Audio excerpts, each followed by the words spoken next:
Hey, what's up, everyone? Before we get started into this next episode, I want to give a quick shout out to Seth Roy of North Mountain Goshawks for being a continued supporter of the podcast. And Seth is known for producing some really nice game hawks, and he's also really known for producing parent-reared North American, Finnish, or Russian birds in particular, although imprints are available upon request. If you want to get on the list and reserve your next hunting partner, just hit up Seth at ostringer3@gmail.com, or you can fill out the information form at northmountaingoshawks.com, or just send him a message on Facebook at North Mountain Goshawks.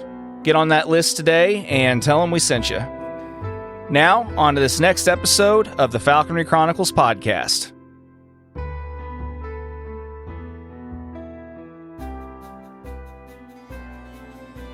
So I grabbed the rabbit because the bird was just, latched onto the head.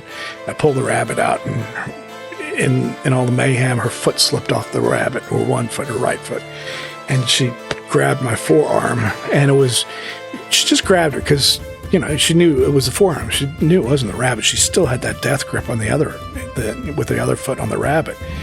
And I'm climbing down this big brush pile and mountain of dirt and stuff, and I guess my forearm twitched just enough that she buried her hallux into my forearm. And I mean, it hurt so bad because it hit a nerve, it hit a bone. I don't know what it hit. Hello, everyone. Welcome back for another episode of the Falconry Chronicles podcast. And this episode is another one that was recorded at the Texas Hawking Association meet earlier this year.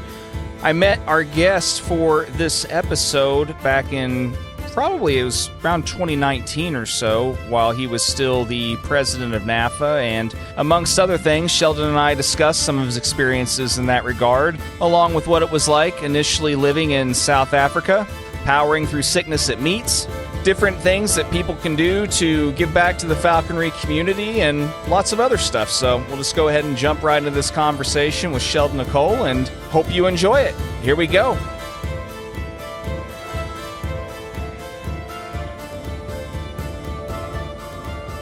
Well, yeah, it's good to know that you vomited and probably had profuse just projectile, diarrhea in this room last year. Thanks for filling me in on that. I don't remember the diarrhea, but I don't remember much. But it was this was, I don't know, what were people calling it? The start of the COVID disease. What do they call it? The zero spotter. What's the word I'm looking for? I don't know. There's so many different terms for different ailments. Like, for example, whenever I was just talking to Corey about this, but whenever you attend certain conventions, like when I went to the NAM convention, if you get sick there, they call it NAMthrax. I didn't know if NAFA had come up with their own official slogan or name for the crud that you get during the NAFA meet. Or we do need to come up with that. That's a great idea. I like that, gentlemen. No, it was I had the respiratory virus, and I was feeling great by Thursday and Friday. There's so many of them. There's RSV. There's that's COVID. The one that I had. RSV. Okay. And because I kept testing for COVID. Yeah. I spoke to Lauren on my way to the meet, and Lauren said, test. I said, I am. And we had a few extra tests sitting at the house. And by Thursday or Friday, I started feeling better and went out to the banquet Friday night. Tried to keep my distance, socially distanced. Didn't put any raffle tickets in. Didn't do any of that. And I mean, you think about that, that's a super spreader event right there, where you're putting little tickets into a slot that everybody's touching at a raffle table. And then to add insult to injury, we all went through the same buffet line. And by the time I got home, I started feeling sick again. I was like, well, okay, we've just been going too hard driving home. But it was Tuesday I tested positive. And it was because I had somebody over at the house. Somebody had said, "Sheldon, you're the outbreak monkey." That was it. You were the one. Like Jenny Buckley was the one here at the NAFA meet in 2018. Yeah. She came to the meet with flu in 2018. Everybody got the flu. She was stuck in her room. So I have a lot of sympathy for Jenny for that year because she didn't see anybody. Yeah, it's terrible, man. Like, there's nothing worse than coming to one of these or any kind of large convention or whatever the case is. I mean, there's nothing worse than coming to a huge social gathering or event of any kind and having to just quarantine yourself into oblivion. Well, the word is social. It's a social event. And if you're not coming out for that aspect of it, well, what are you doing here? Yeah. These are meets. Yes, we all get together and hunt our birds and fly our birds and do all that. But it's a social event. And we come here to see friends, people we don't see once, maybe twice a year, hunt with them occasionally, see how their birds are doing. I mean, if I wanted to catch more ducks, I would have stayed home, because you as everybody says, you get the bird for the area you live, right? And this isn't always the perfect place. I mean, you go out here and how windy it is today, 25 mile an hour winds again, 30 mile an hour winds. So, you called it quits at noon. At home, it's not this bad. So yeah, it's a social event like all meets are. Get to see people like you. I mean, I'm privileged to be here, Jonathan. I want to thank you. Yeah, I mean, I'm always thankful for people to come on, share their stories, and appreciative of people giving me their time, and I mean, just willing to share their time with the rest of the falconry world at large too. I mean, it's been pretty cool to see things sort of evolve with this, to see, people all over the world in the community, be kind of tuning in and enjoying hearing everybody's stories and stuff. And, like I said, I mean, thanks for taking an hour out of your time and an hour. I was told it was only 10 minutes. Well, there's a joke in there too, Sheldon. We won't expound on that also, but anyway, I was thinking more like 10 seconds. But anyway, that's what I remember. But anyway, on a good day, But anyway, I mean, I know that right after lunch, after a bunch of Mexican food, you're probably ready for a nap. So I appreciate you, just making the concession to come up here. And, it took 2 margaritas to build the confidence. Trust me. I mean. Everybody gets nervous. I mean, it's so funny. Like, people get nervous and stuff leading into this. It's a conversation. It is a conversation, but it's. Do you say the right things? Do you say the wrong things? And I mean, that's who we all are. We're all self-conscious. I think that's part of the falconry community as a whole. We try not to be judgmental, but we always, it's a tight-knit family. We're always talking about how our uncle did this or our aunt did that or our sister did this or can you believe your brother did that? I mean, your secret's not safe. Falconers love to tell the bush telegraph. They love to tell stories. They're as bad as fishermen. So. Oh, yeah. Yeah, I mean, there's always, you just have to take, basically, it's just, how the old saying goes. There's one person's side of the story, the other person's side of the story, and somewhere in there, there's the truth. Well, there's always a shred of truth in every falconer story and stuff, but there's a widely varying percentage of the amount of BS that fills the rest of the story. GPS made us all liars. Yeah. Yeah, you look at a bird that's like, and that's funny too. I know, like in the times, the short time that I was flying larger long wings for a couple of seasons, like, it really was interesting. You kind of, because of GPS, you're able to kind of start more accurately guesstimating like where your bird actually is, even without looking at the screen, because it doesn't lie to you. It's before GPS, if you wanted to know how high your bird were, you could buy those little altimeter tags that you could put on your bird's anklets. I knew a few guys that got them, and they said these things don't work. My bird's only going up to 300 feet. It was up 700-800 feet. I know it. Right. And they threw him away. Yeah. So yeah. Yep. It's and it's funny because I've heard even guys like, Chingren and other long-time long-wingers make the joke that just like, my bird was up at 1,000 feet until I got GPS, and then all of a sudden it was just 400 or whatever. It's just, I've never lied. I've always said I like my birds to go as high as I can see them. Any higher, it's wasted on me. Yeah, I just And my eyesight's getting worse and worse as I get older and older.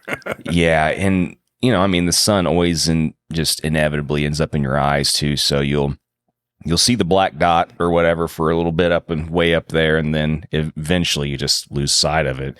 I don't know. To me, I don't really want to, like, the idea of fun to me isn't just tracking my bird through binoculars. I want to actually see it. Yeah, I mean, or your cell phone.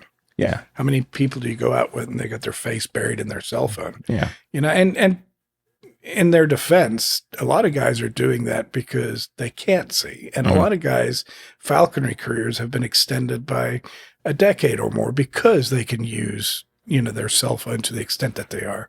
Sure. Yeah. And I mean, it's like I said, I mean, it's been amazing having that as a tool. And even dirt hawking, there's a lot of people that are just like, there's no way I'd use that with a red tail, or even a Harris or whatever. But I know like the couple of times I've used it with red tails even, I mean, if my bird decided to catch some wind and go screw off and, whatever, another half mile away or whatever, it's if nothing else, it's just nice being able to. It's reassuring. Yeah. Knowing where it's at. Yeah. I mean, like anything from a half hour to a 2 hour, recovery, it turns into 10 minutes. Right.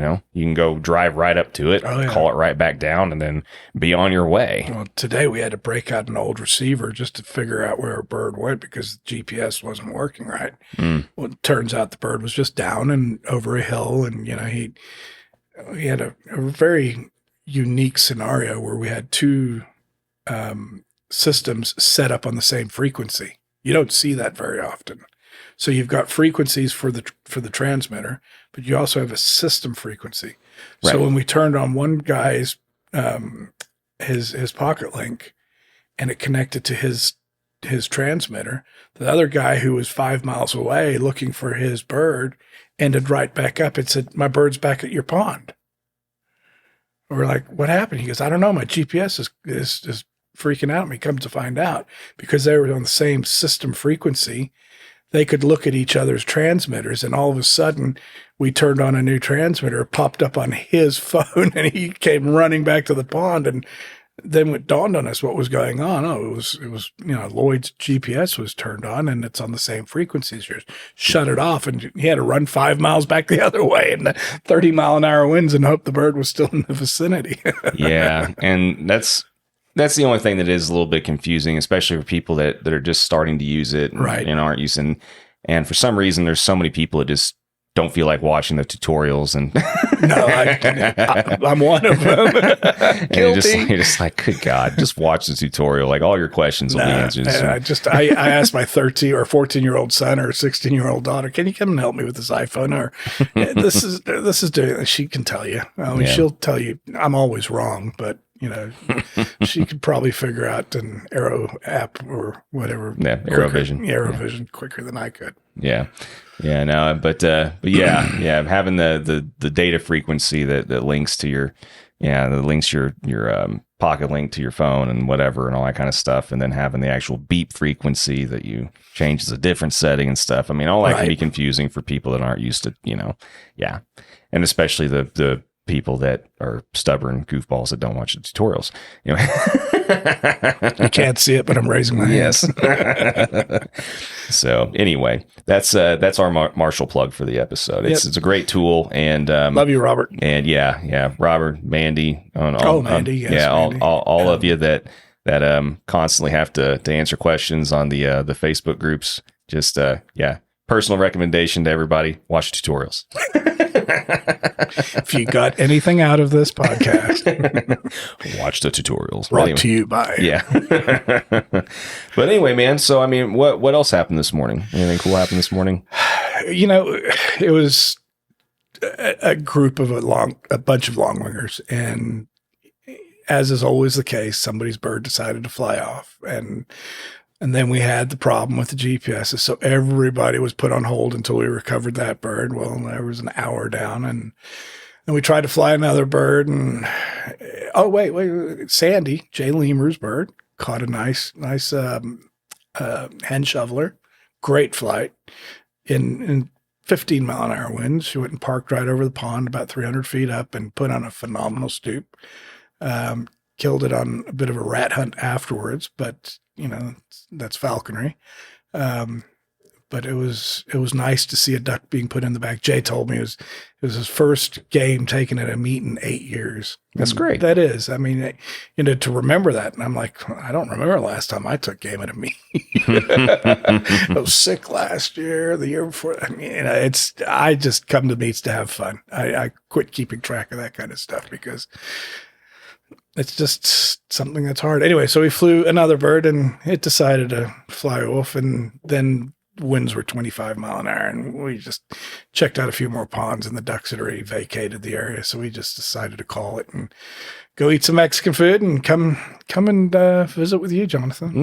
Yeah. Fair enough, man. Yeah. It's, meets are kind of a double-edged sword for me also. Every so often I'll fly birds at meets and everything, but especially, most of the time when I do make meets now, it is partially for the podcast. Right. So, to juggle dogs, bird, recording times, everything else, it's a little much. So anymore, I try and carve out plenty of time for my own personal falconry every season, but it meets, it's just kind of like, well, by default, I'm kind of on a different mission most of the time. Yeah. So I've learned not to try and force falconry. If you try and force falconry, it stops being fun. It becomes stressful, which completely defeats the purpose. Exactly. And one man's falconry is not your falconry too. And I've learned that over the years. It's, I talked about it a minute ago. We're a very judgmental group, and in that we judge other people's birds and their falconry, and that's wrong in so many ways, because I think,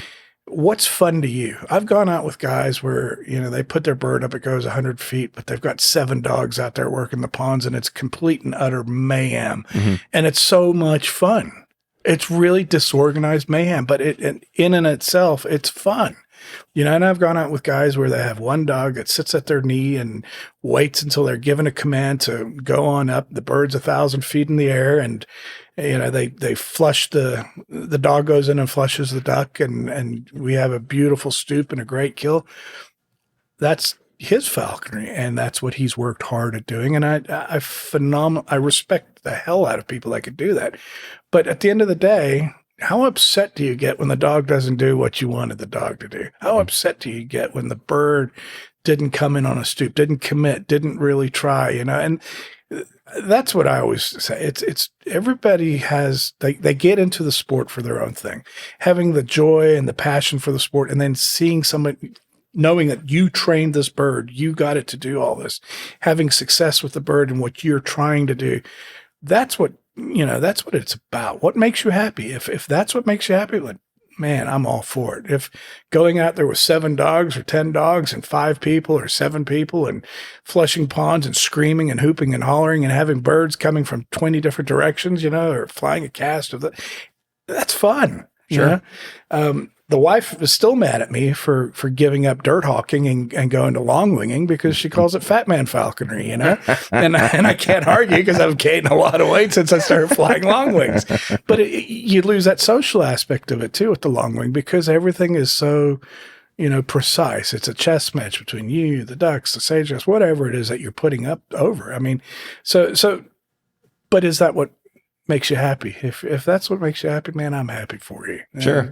Just do it. Yeah. Get it done. Yeah. And I was talking to Corey about this earlier, basically it's hard enough to train yourself not to kind of judge your overall, like, how your life is going to be, your outlook on life based on how your falconries do it anyway half the time. Like, if you have a bad falconry day, like, the rest of your day and possibly week is going to be bad, that kind of thing. It's hard enough training yourself to just not get in that mindset and just not to let it affect your life so much, let alone worrying about what everybody else is doing too. And it's a big reason why I'm not near as active on social media anymore and everything else. The people that I care about sharing my stuff with, I'll just share it with them. You know what I mean? Yeah, in a text or whatever. There are little things that I will put out every so often here and there for updates or whatever, if I feel like it. But, it goes both ways. I don't expect nor really want or really feel the need for people to be approving and or, super like complimentary or whatever. I don't care as much. It's not about the anymore. or the smile or the laugh or whatever it is that your picture or post gets. Yeah. I'll be the first person. You're getting old, Jonathan. Oh, I am. I just turned 40 this year. My life is half over, so. The give a shit factor, what is is breaking on you. The give a shit meter or whatever, whatever term you want to call it. It's just, I've got too many other things to worry about. I don't, it doesn't matter anywhere near as much to me anymore that people look positively on what I'm doing in falconry or whatever. You know what I mean? Like, it is what it is. And in return, hey, if they're not, as long as they're not doing anything like super unethical or whatever, or this, that, and the other, or causing any drama or issues for me, do whatever you want. It doesn't affect me. So, if you're having fun, like you just said, go for it. Go for it. And you touched on it. That's where we as a community have to be careful. It's about the ethics, and sometimes you get too many people that are ethics police. And I mean, we've all been guilty of that at some point in time. And I've gotten to the point in my life where I think ethics, if you haven't learned ethics by the time you're a general class falconer or something, then maybe you need to go back and start studying the book a little more. But, Bass Pro came up with the seven different levels of a hunter, and if you can go Google this and get it, because I'm not going to, explain it correctly. But the first one was, going out and killing stuff, as much stuff as you possibly can, and, working through just killing. And I mean, this is for gun hunters, bow hunters, and it relates to falconers. And then the next thing is you get into the process and perfecting the process and the procedure. And then you get into the ethics of it and understand the ethics. And then you get into the conservation side of it. So once you go through those 7 levels of maturity, it's a very interesting thing to read and understand. And if you try to relate that to your falconry, it'll give you an idea of probably where you're at in your falconry spectrum and what you're doing in your life. And I think it's something as a hunter, as somebody who's passionate about falconry, hunting, outdoors in general, it's something you should probably, read up on and get a little more knowledgeable on, because I think if you don't get to that 7th level, the fact is nobody else is going to get to enjoy it like you have, and that's the conservation level, conserving what you've just done, the hunting, the killing, the process, the procedure, getting to to the methodology and then, the ethics of it and then into the conservation and protecting it for others. I mean, and that's the part we all have to play. If we're not doing whatever we can to protect the sport for future generations, for our kids, for, the thing I laugh at, it's not usually our kids that get into falconry. If you go to the rendezvous and you listen to it, it's usually the grandkids, because the kids are still pissed off at their mother or father that was a falconer and ignored them for so many years flying their birds. And then the grandkids come along the scene and the grandparents are, coddling and lovey-dovey, and the grandkids are like, man, that's a cool sport, Grandpa. Teach me about that, So the kids couldn't. My daughter, she's in her hotel room right now, and she's here at the meet, which is rare in itself. But she's like, I don't like falconry anymore. I mean, she helped me train a Harris hawk and flew it with me when she was 7 and 8, and thought it was a cool thing. Now she could be bothered. I got to twist him. I got to pay him to come hunting with me. Come on, there's a little checkbox over there on your chores chart. Go hunting with Dad. Did you go? Nope. $5 off. Yep. Yeah, I'm another one of those falconers that, has a kid that doesn't care. Yeah. He every so often will show just enough of a smidgen of interest to make me kind of go, well, but overall, How old is he? He's about ready to turn 16. Okay. Yeah. So at 6, 7, and 8, when Daddy could go back to elementary school and show these birds off on their fist and talk to other classmates about Falconry. The kids loved it. Mm-hmm. That was cool. You're the girl that had dad that came and you were the bird, or you're the son that, your father is a falconer. Like, yeah. They thought, I'm popular at school. My dad's doing this. And, and then when we got past that point, it's like, no, we went to Boise and I showed the picture. Bob Collins did a great job in putting all the pictures of past presidents of NAFA on there. And he said, what picture do you want? And I said, well, the one with my daughter. I mean, we had a great time in the field that day. It was one of the best pictures. I think I want this picture on there. He goes, okay. When you look at everybody else in suit and ties and things. And so when I took my family to Boise after they put that on there, and I said, hey, look, Dad's picture's on the wall. So I was like, yeah, I remember that day. It's like, sis, come on. It's a day that I remember in infamy. Yeah, Dad was proud of you that day. You were having so much fun. You made me go with you. I still have PTSD from it, Dad. Yeah. Well, you weren't asleep in the back of the truck that day, sis. Yeah, it's hilarious. I mean, my kid only's ever gone out with me 3 or 4 times, I think, and there's a few things that, a few memorable instances of things that, I mean, one of my hunting buddies still to this day will talk sometimes about one of those little hunting excursions. And yeah, he was a trooper one day and was really hanging in there. And then finally he just had enough and he just goes, and he's like 6 or 7 at this point. He's like, Dad, I'm dehydrated.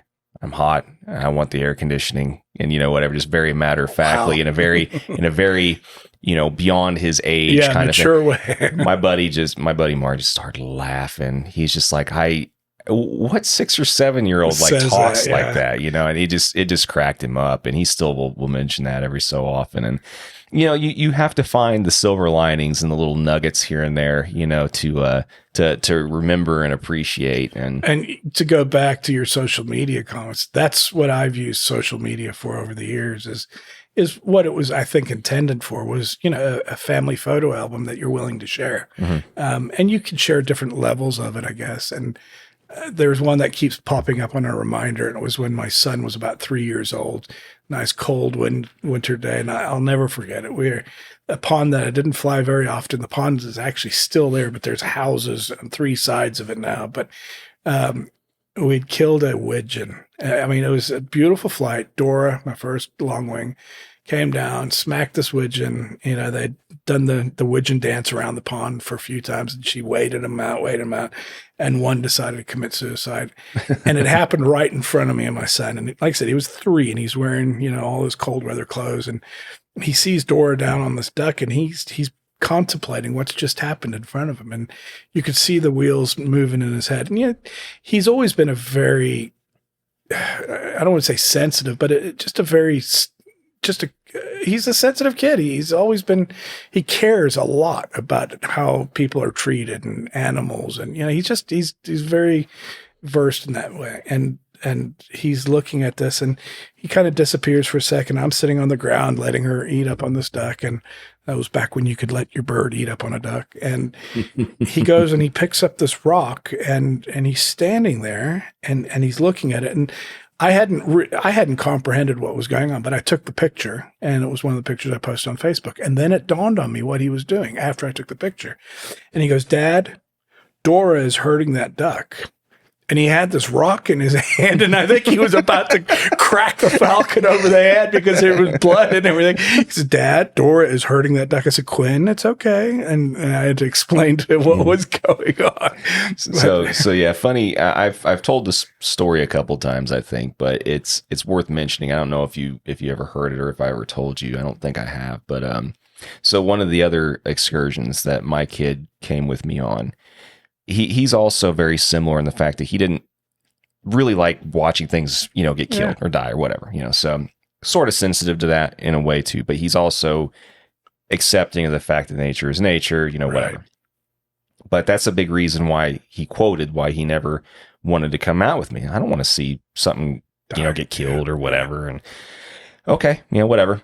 Well, he did come out one day. It was snowing. We went to one of our usual spots in my spot. This was still during my first apprentice season.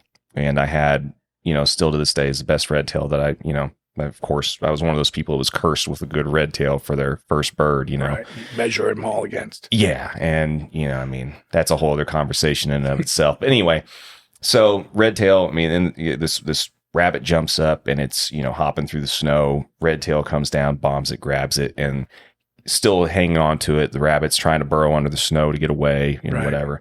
So I get over to it, manage to get a hand on it, dispatch it and everything, letting the bird feed up a little bit on the rabbit. And my really sensitive son worrying about, not seeing something get killed, whatever, comes over and he looks up at me and goes, "Dad, is the bird about ready to pluck its eyes out?" Right. And I look at him and I'm like, "What?" He's like, is the bird getting ready to pluck the rabbit's eyes out? Kind of like in this, He's seen it before. He wants to see it again. And I'm just like, who no more are you? No more video games for you, son. I was like, who are you right now in this moment? Who are you? And it was just funny, and I don't in that way, because I was just like, you're picking now all of a sudden to kind of come out of this, shell a little bit, and so to your point, it's just I don't know, like I look to the future a little bit, and I wonder if he's ever gonna get married, have kids, whatever, like we all do as parents, and I mean, that is a hope somewhere down the line that there will be somebody in the family eventually that Does it? Yeah, whatever. Yeah.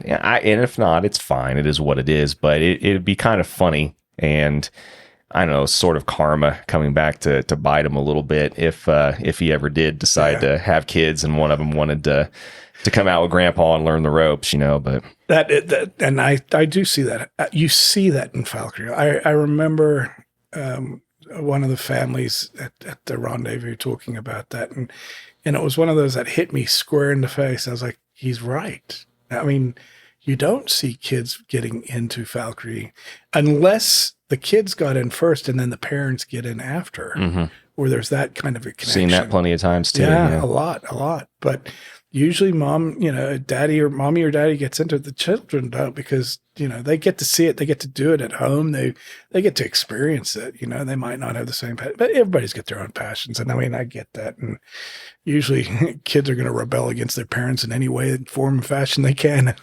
Yeah. Such is life. I mean, I'm learning about that.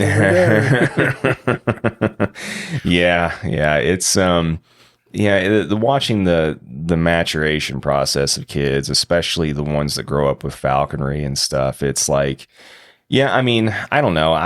Who knows? He might decide tomorrow that he, is taking an interest to it and wants to do it or whatever. He could never. I don't know. You never know. I mean, they become their own people more and more every day, and Hopefully.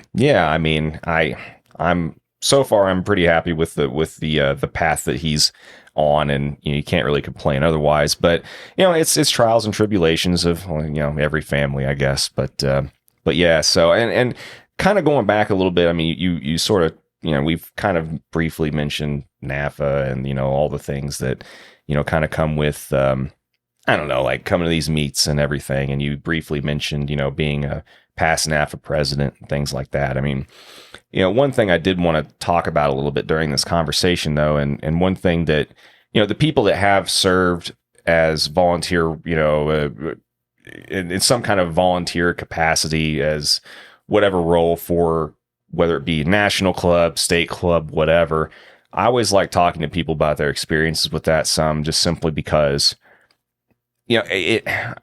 being involved with my state club, for example, even just in kind of a more minor role capacity, you start to see how much work it is and what all is involved in running a state organization, trying to keep just a huge mass of people somewhat happy, which is impossible. It's impossible to make everybody happy and stuff. But I mean, up until recently, there was a term that you served as like the NAFA president and stuff. But what do you think were some of the biggest takeaways from your time, in serving as in that capacity, in that role?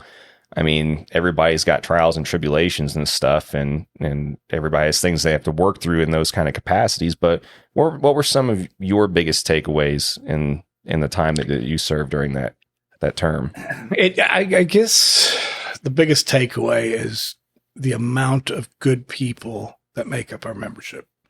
And there are a lot. And, you're always going to hear from the unhappy members, the unhappy Falconers who don't like a direction something's going, because, they tend to squeak. And when a squeaky wheel squeaks, it squeaks loudly. But for every one of those people that I dealt with as NAFA president, I got 5 or 10 emails or calls from people that just simply said thank you, or how's things going. And the one that was, he was phenomenal at it was Doug Pinio. Doug would call me whenever an email that went through the conservation committee, or there was some discussion about something else, or he would always call me, Sheldon, how you doing? And I'm like, I'm tired of this, Doug. I'm done. And his canned response was, well, we all got to do our time in the barrel, Sheldon. Suck it up, Buttercup. And that resonated because my sponsor was Roger Crandall. And not a lot of people know Roger, but if you're in Texas, back in the day, he was volunteering and doing everything when I started in 2002 here in Texas.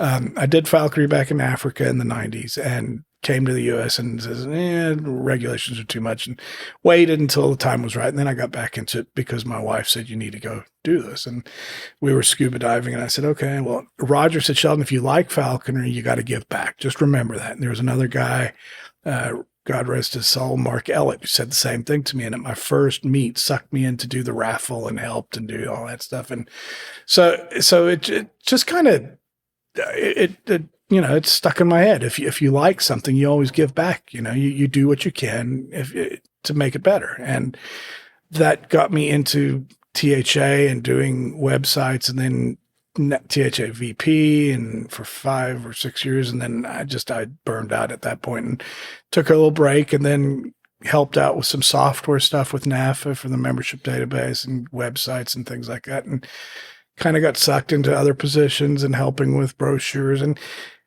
one day they end up asking you, hey, would you accept a position of vice president? Knowing what you know about NAFA and where that typically leads, I was dumbfounded. I'm like, shit, what the hell? Nobody else wants to do it? Did I piss somebody off enough?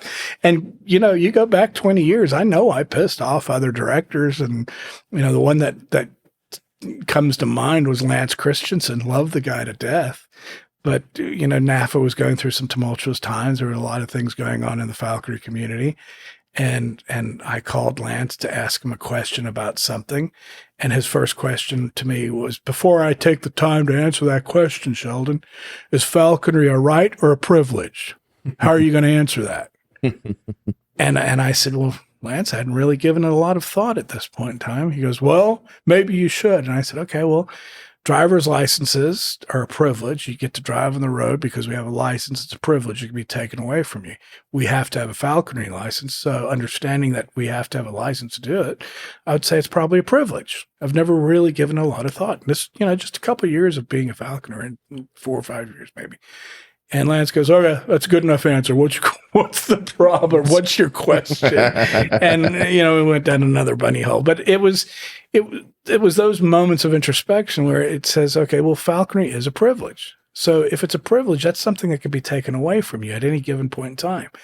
So one of the biggest things I took from NAFA leadership is don't screw it up. Don't break it, and you got 10 directors that, I reported to. Essentially, as president, you report to the 10 directors. That's who you could say I reported to the membership, but I did. I reported to the membership through their directors. I served at their pleasure. So if we broke anything too bad, that's where transparency and talking to the directors and keeping the board up to speed on everything that's going on and the decisions you were making, that was paramount. So it was, don't break it. We were given a good thing. We got a great club. NAFA is a phenomenal club. If you don't expect too much out of it. My brother and I love him to death, and I've got 2 brothers and a sister, and the brother and sister in the middle are just like, you say their names, it's like fingernails on a chalkboard, right? They drive both of us nuts, and that's as siblings do, right? And my little baby brother would say, Sheldon, you expect too much out of them. Stop expecting so much out of them. expect less. And when they do more, you'll be happy. It's, it's a present. And I'm like, that makes sense, so you can expect a lot more out of things. You can expect a lot more out of people, and you can do all you can. But at the end of the day, it's a volunteer organization. Nobody's getting paid to do everything they're doing. And if you've got high expectations, well, by God, you better be stepping up to the plate to try to implement those things too. But appreciate the time, the effort, and what the people are doing there. So like I said, the biggest take I will have is A, don't break it, and B, thankful for the countless members and other directors and other people that just supported you. I mean, they're there for you. It's a burnout. And I mean, you look at what happens with past presidents and do they come to recent NAFA meets? I mean, McNaff hasn't been to one in a while. Bob Welly hasn't been to one in a while. I don't think Larry's been to one in a couple. You need a break. You have to step back after that because, that barrel, it's a tight barrel. You see fish in a barrel and you're shooting those fish. Well, the NAFA presidency and any leadership position in the falconry community is a tight barrel. So, what I try to do now is support those that are stepping up. I mean, there's going to be people in positions that you don't agree with some of the things they say, they do, and whatnot. But we're a too small a community not to support each other and just try to see that each one of us succeeds in whatever we're trying to do. Organizations are there to serve a purpose. If they're not serving your purpose, then run. Direct them. Make them do what you want them to do. And if you can't muster up the support or the votes to make it go that direction, maybe your idea isn't right. Or maybe it's not the position we want to take. Or maybe it's the one thing that somebody always asked is the juice worth the squeeze? Mm-hmm. And I mean, it's a really legitimate question. How hard are you going to squeeze the U.S. Fish and Wildlife Service for something? At the end of the day, is that 4-ounce glass of juice that you got out of that squeeze worth the 20 years of bad relations you're going to have with that team now? Because we've got to work with them, whether they want to agree with us or not. We're partners in conservation. We're partners in the falconry program. We're partners with raptors. We're partners with that whole thing. And that's the one thing that I took from that is, we can go in there with a big stick. We can call our congressman and we can ask and we can pressure him and we can push.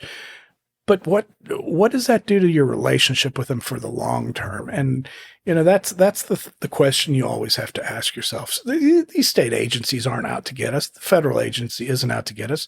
Are there players in there with personalities and personal opinions that are trying to do things? Yeah, but work past those. Find out how to connect with those individuals, get past those challenges and find common ground, expand on that. And then maybe that relationship now is nourished enough that you can ask that question or push to get whatever it is that you want now. I mean, I'm a happy-go-lucky kind of guy. If you haven't known, I try to keep everything fun. if we can't sort it out over steak and beer, maybe it wasn't meant to be. Yeah. Well, and that's the important part is, like you said, I mean, especially for such a small niche community that we have, I mean, there's always going to be differences, and differences in opinion, and nobody's ever going to completely agree on the directions that are taken.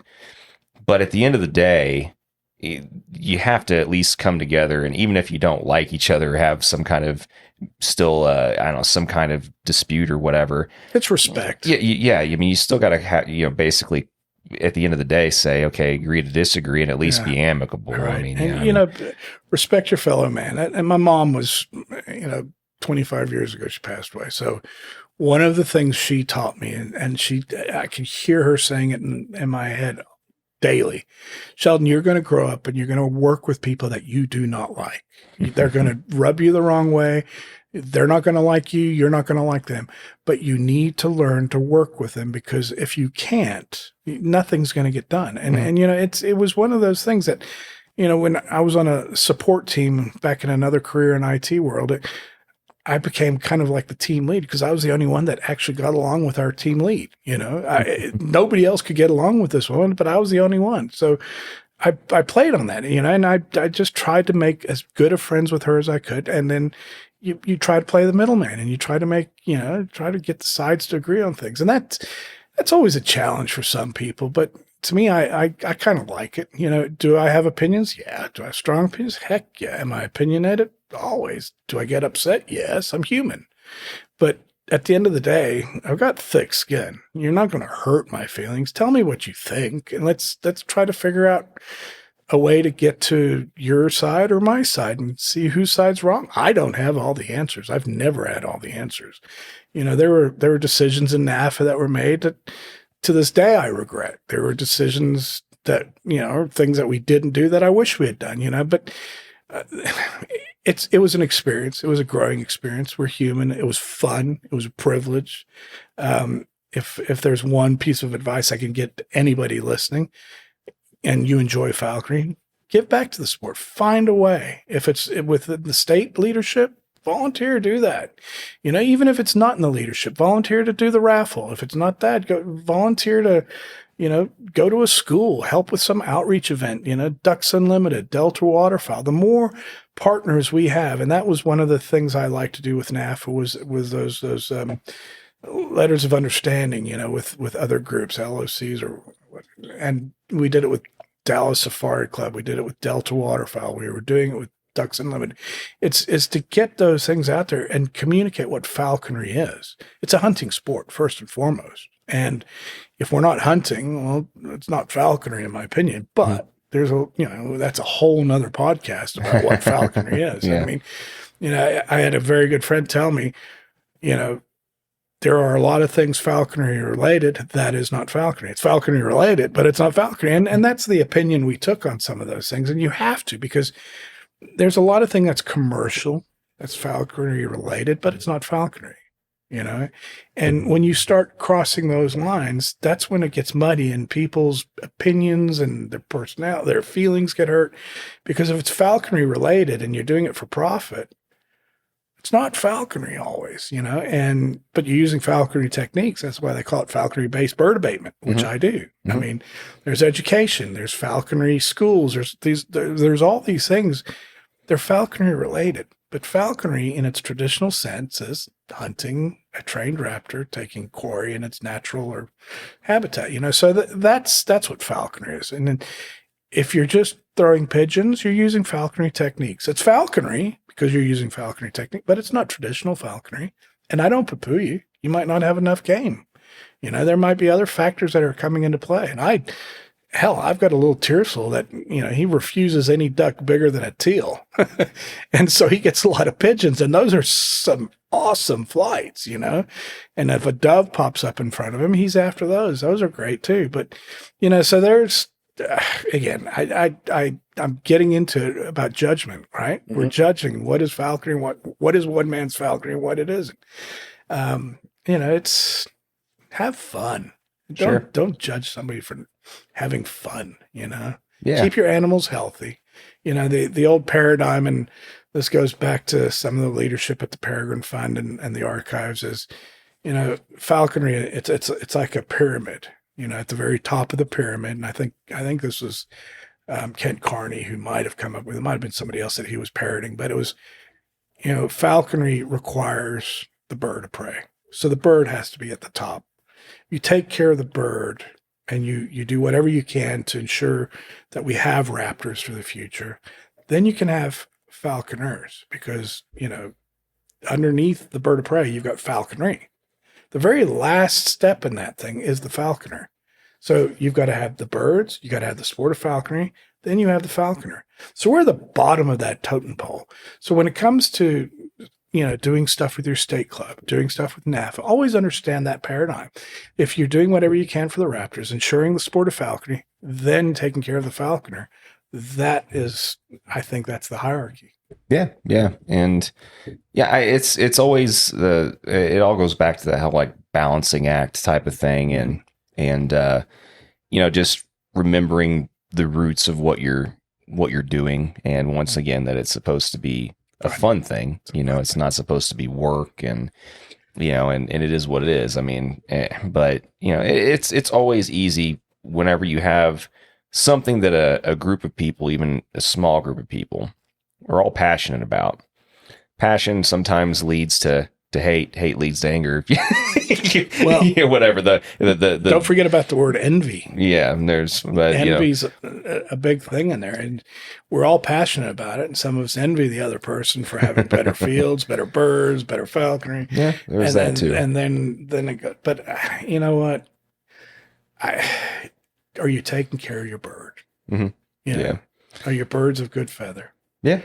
Yeah, I mean, it's like I said, there's always things that are at the root and foundation where everything else kind of spawns off of as far as importance. But yep. But anyway, yeah, I mean, that's a whole other thing, a whole other rabbit hole that can be gone down here. But before we get too much further and before this ends here at some point, I definitely want to, not forget to kind of go into what, the more of the roots of what got you into falconry in the first place. And, I didn't even know that you originally were from Africa, like when we talked a little bit the other night and stuff. African American, check the box. So remind me again, which part of Africa you were from? Zimbabwe. Yeah.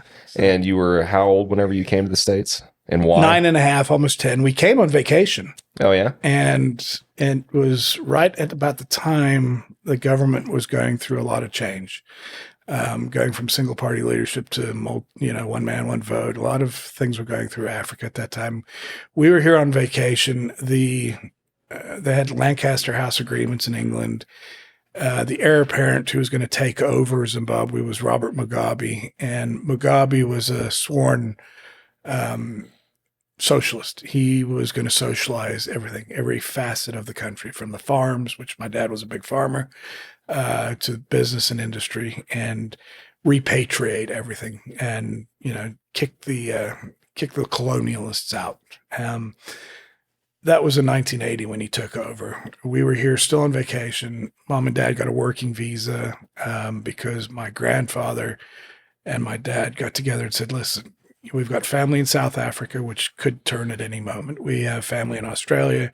We had family in England, but we didn't have family in the U.S. And they said, well, would you like to give it a try? Set up a base of operations in case we have to get out of here quickly." And that was in 1980. And I was 10 at that point. So Dad got a job working in Nebraska. A few years later, his work visa expired. I became an illegal alien, or an undocumented worker. And I don't know what I would have been. I was 10 years old. But anyway, so we had to go through that whole rigmarole of getting our citizenships and that was a 10-year process. I mean, we didn't get our temporary residencies until 88 or 89. And then I think I got my citizenship in 2004. And it was after 9/11 where things started really getting difficult to travel on just a Zimbabwean passport or a driver's license to Mexico and things like that. So, my roots go back to Zimbabwe. I'm third generation African. I still have family back there. My wife's American and we got married there. I wanted to tie it in. Savannah, my daughter, the joke is she's got a little sticker on her back said "Made in Africa," so that's where her name's Savannah. It's an important part of who I am. I think having that different perspective has helped a lot in life. I appreciate a lot of the things that we have in this country because of that, because my mother died in 99. My dad was on a plane back to Africa 2 months later to farm his farm. Prior to that, before my mom got her cancer, they had been setting up the farm back home to return. His famous byline was, "You kids are old and ugly enough now to take care of yourselves. I'm going back to Africa to do what I always wanted to do," because Mugabe never took the farms. He didn't socialize things like he promised in 1980. And here we were in 1999, and Dad's like, well, the country's still going strong. People are still living a very good life there. I'm going to go retire there. I mean, his goal in life was always to be buried in Africa. That's, alongside his parents and things like that. So he went back 2 months after Mom passed away, and, we carried on over here. And in 2000, they had an election in Zimbabwe to change the Constitution. The Constitution is what had been agreed to at Lancaster House in 1980. And it didn't allow the government to take businesses and farms because that was a big thing. If as you know, everybody says, well, we're fighting for one man, one vote. It was a colonialist mentality. It was a fight against communism. If you go back to Africa now and you look at these countries, they all went socialistic or they all went communist.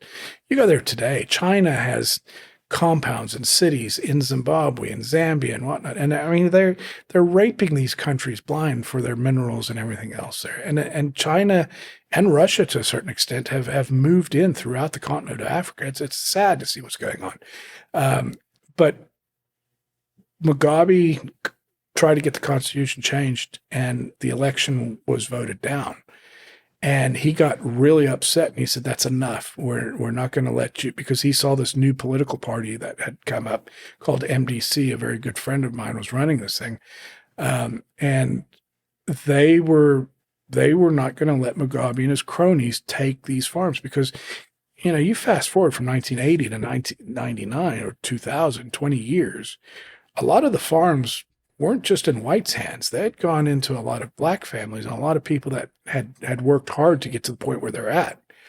And they didn't want to see their farms gone. They'd bought this farm, you know, and so Mugabe said, no, we're nationalizing them all. And he said, to hell with your election and turning down my new constitution. We're going to implement it. And it was almost overnight. They had farm invasions, and they went from 4,000 white commercial farmers to about 250 today. And, you know, you went from Zimbabwe being the breadbasket of Africa to one of the most needy nations in the world. And it's sad. So going back to what I was talking about, my perspective and appreciating the things we have and understanding that they can be taken away from us at any point in time. It's a legitimate fear. And I think we should all be concerned about that. I mean, you know, it's a government of the people, for the people, by the people, you know, what might be backwards, but, we need to watch and take advantage of the opportunities we have in this country and make sure we don't lose them, because a lot of them are privileges, and so is falconry. Sure. Yeah. And that was one of the biggest lessons that, you know, from perspectives and stuff that I learned, you know, one of the biggest lessons and different perspectives I saw, I should say, when I went to South Africa, you know, this past year myself, and talking to those guys down there about how, you know, I mean, basically overnight it was made illegal for them, you know, for a period of time, and all the measures that had to be taken basically to get it back. And recently, I mean, it was almost taken away again. Yeah. And, you know, you're just like, or made illegal basically again, you know, and you're just like, okay, well, there's some degree, I think, of, I won't even call it naivety, but, you know, or just, I don't know what the right word is, but I mean, I agree. You can't really lax up on the concept that someone can try and take away certain things for sure. And it really wouldn't be that hard, you know, death by 1,000 knives, you know, or 1,000 cuts. Yep. And the thing we're seeing now with the USDA getting involved with raptors and, you know, propagators and there's a whole list of things that the USDA is now in charge with enforcing. They, you know, they've been empowered by Congress and Senate to essentially regulate the bird trade, which they've never had to do. There was a huge horse lobby back in the day, and that kept the horses out the Animal Welfare Act. Birds were kept out of it because of to be honest, a lot of falconers working hard with USDA for so many years. But, you know, we got to the point now where the USDA decided they're going to regulate all wild birds, regardless of where they're from. And that's because of the burgeoning parrot industry and things like that that's happening here.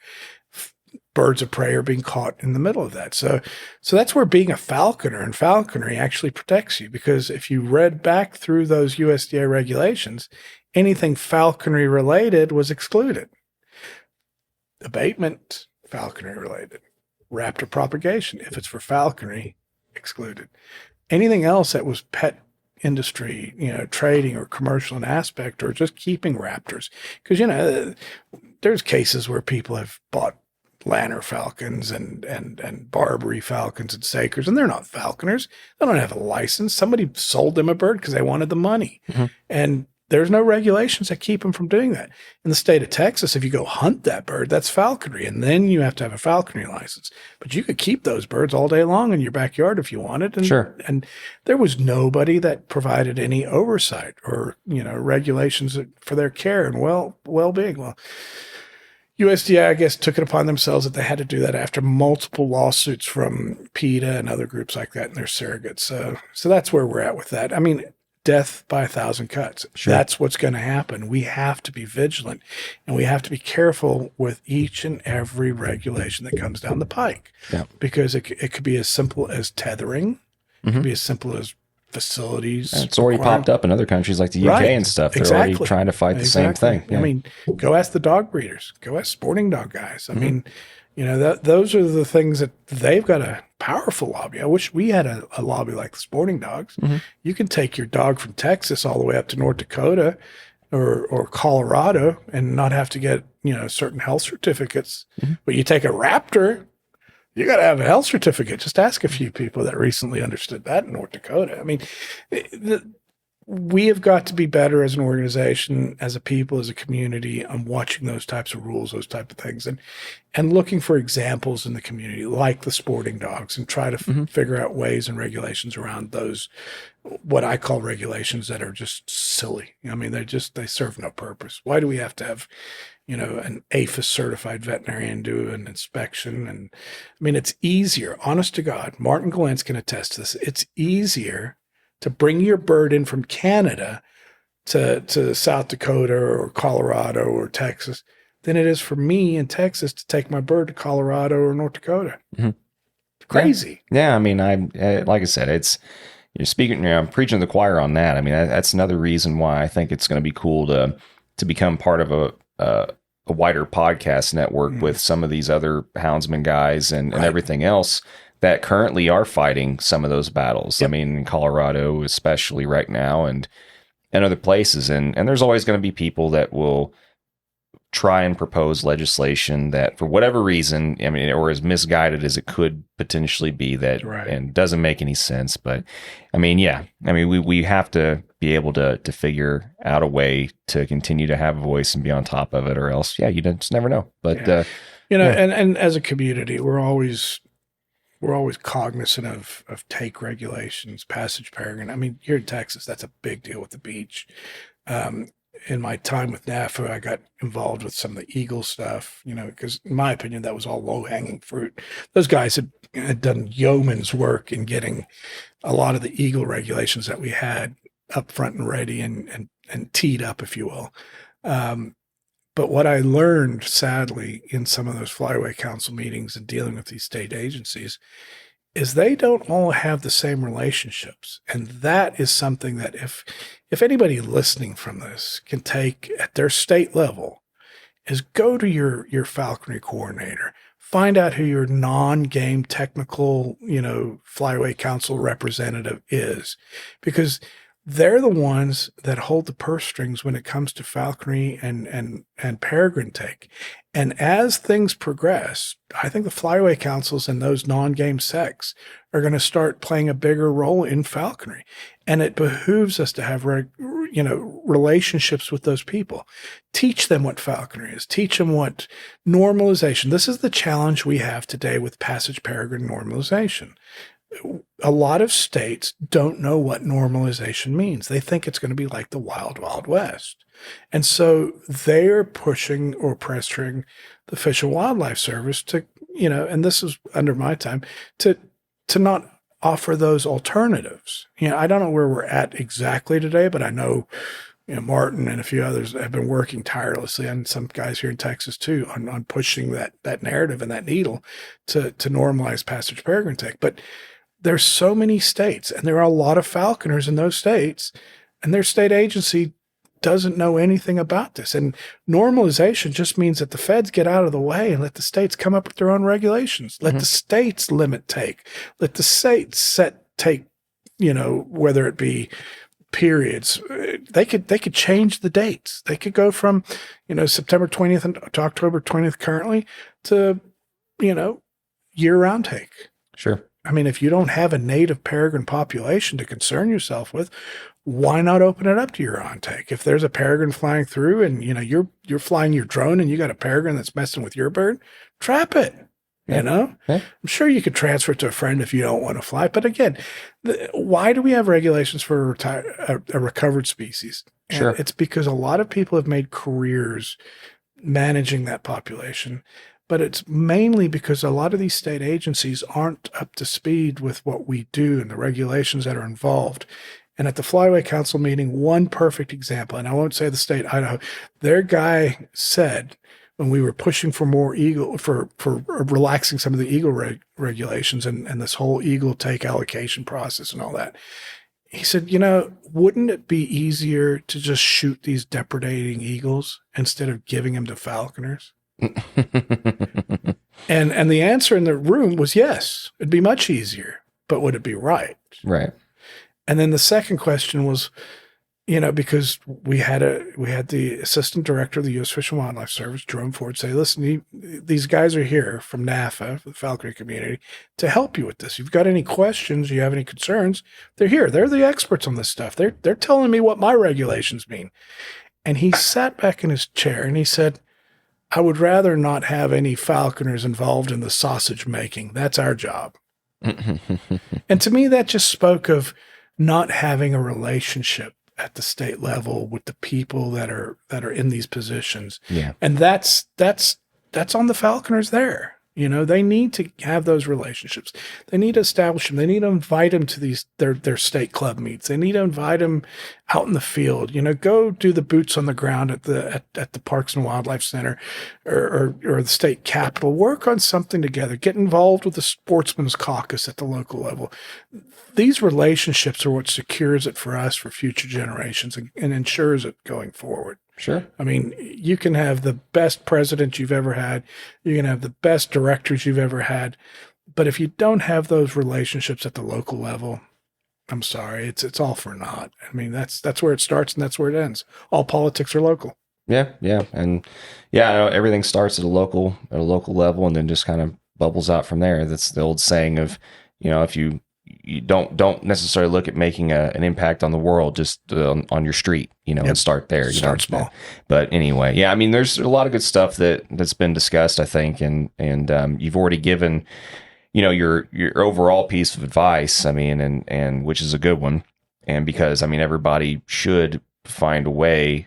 I mean, it doesn't necessarily have to be in a large capacity, but this is something that, that you should be looking at a way, not just to benefit, but also contribute. Jonathan, you're doing your part. I mean, these podcasts that have been going on and you're doing today. I mean, the thing we talked about in NAFA, and this goes back to one of my first THA meets, and it's something that resonated, and I think a lot of people can relate. There was a guy who'd come in and he had all of his slides for a slide projector. And he goes, can we show my picture? He was an older guy. Can we show these pictures from these old meets? And I'm like, sure. I said, hang on. So get on the phone with the library and the convention center. We finally found the slide projector. And that Friday night at the meet, we sat down, we put this thing on and everybody's drinking beer and watching. And he's up there clicking through and he's explaining who the people were and who their birds were. And the guy wasn't a young spring chicken, but he remembered all these people and he remembered their birds. And for every 10 or 15 birds, because there was a peregrine, there was a prairie falcon, there was Harris, there was a couple of people, and it was the guys that were in the room from 10, 20, 30 years ago when they had hair, when they were young, this was like in the 70s and 80s. And what I took from that is the birds don't change. Mm-hmm. It's the people. Yeah. So capture the people. So to get back to what you're doing and giving back to the community, these podcasts, you're giving back in spades, brother. This is so important to capture just the Falconers, and I mean, just their stories and their place and their time and all that. I mean, this is neat, and I want to thank you for what you're doing here, brother. Well, It's really important. Much appreciated, man. And before we wrap up, I mean, like I said, I appreciate the sentiment. I'm happy that this is something that I was able to find and combined a couple of loves, of mine and stuff, and it's just worked out, and I'm happy that people enjoy it, such as yourself. And before we end though, we still haven't gotten your one or maybe two memorable stories, and just one of your more favorite flights or hunting experiences or whatever. But I want to make sure we get that before we wrap up. Well, the funnest story I think I probably told you about was when my nephew and my wife were laughing at me. I mean, it was a Harris hawk that I had. Her name was Cheeky. Trapped her at 750 grams, and she had the worst case of coccidia my vet had ever seen, and didn't think she was going to survive. I never dropped her an ounce. She jumped to the fist the first day, flew across the room the second day, had her out on the lure by the fourth or fifth day, flew her free on the 11th day. And like I said, not once did I take her weight down, and I was medicating her and just going up. She was rock solid. She was so calm. She was a neat bird. And we were hunting and caught a rabbit, and it went down a hole. So I grabbed the rabbit because the bird was just, latched onto the head. I pulled the rabbit out, and in all the mayhem, her foot slipped off the rabbit, or one foot, her right foot. And she grabbed my forearm, and she just grabbed it because, she knew it was the forearm. She knew it wasn't the rabbit. She still had that death grip on with the other foot on the rabbit. And I'm climbing down this big brush pile and mountain and dirt and stuff. And I guess my forearm twitched just enough that she buried her hallux into my forearm.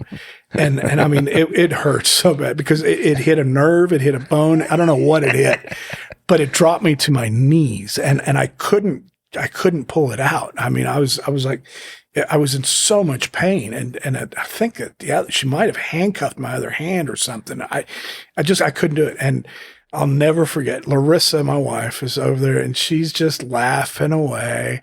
And my nephew starts crying, laughing. He goes, "Uncle Sheldon's crying." And Chris Langevin's over there with his brand new, EOS Canon, whatever, with a telephoto lens, snapping away, taking pictures, and Kurt Reineck's in the background with his cast, trying to, keep his birds at bay from flying at me too, and just adding to my mayhem.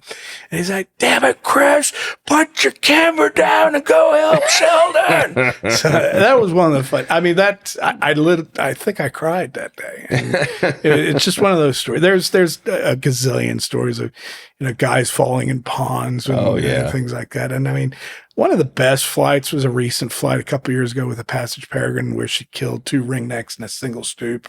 She went through one and just took its head damn near clean off and bound to the next one as she was flying by, and landed at the feet of a young couple with their son who were there watching long winging for the first time. And it was like, yep, that's how it's done. 2 ducks, 1 flight. Yeah, this just happens every time. All the time. Every time. Oh, God. It's so funny. It's just like, yeah, it is fun kind of messing with people that don't know any better sometimes. It is. But he's a good Harris hawker, great with his dogs, phenomenal father of the kids stuff. But that was a neat flight. I mean, there's gazillions. I think, to me, to this day, the falconry, of course, that's what we all get involved for. But to me, I get more joy and satisfaction, and I'm not lying, helping people down on the beach and padre trapping. Yeah. When you see somebody who's put the time and effort into trap a peregrine, they've bought these pigeons, they've driven 1,000 miles, Jay Lemer's a perfect example. Jay and I hunt damn near every weekend together. He lives 15 minutes from my house. He's why I moved to where I did.